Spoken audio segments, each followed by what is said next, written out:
Новые законы против уехавших россиян. Фермеры оплатят войну техникой. Есть ли облака на Марсе? Вы смотрите новости с еженедельного митинга у посольства России в Лиссабоне. Сегодня 25 июля, 14:30.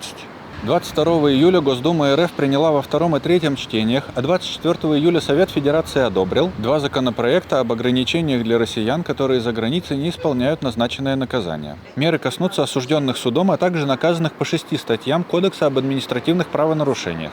Среди статей, как обычно, дискредитация армии, призывы к санкциям и нарушение закона об иноагентах.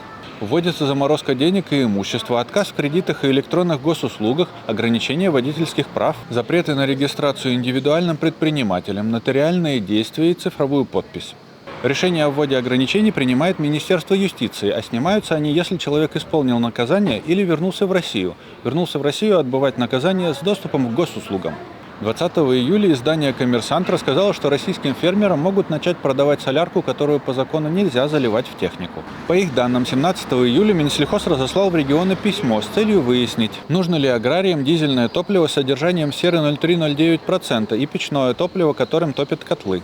В обычном дизельном топливе содержание серы до 10 мг на килограмм, здесь почти на 3 порядка больше. Старый советский трактор рост содержания серы в 5 раз стерпит, а у современного комбайна, по словам главы хозяйства Лазаревской Кристины Романовской, ресурс двигателя упадет вдвое. То есть за желание российских властей продолжать войну в очередной раз заплатят не российские власти. Причина таких мер – нехватка топлива после ударов вооруженных сил Украины по российским нефтезаводам.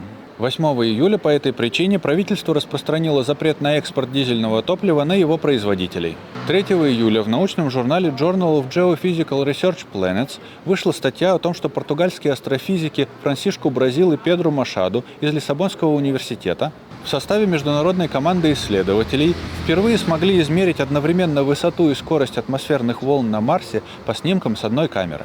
Атмосферные волны – это колебания воздуха, которые видно по ряби на облаках.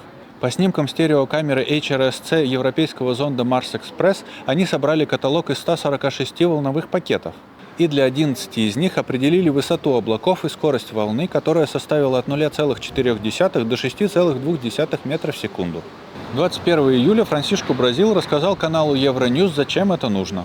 Атмосфера Марса разрежена и тормозит слабо, поэтому спускаемый аппарат идет к поверхности почти как в свободном падении. Чтобы сажать технику, а тем более людей, нужно знать, как атмосфера устроена по слоям. Россия не их собственность. Объединяйтесь, стройте свои сообщества и поддерживайте тех, кто сопротивляется.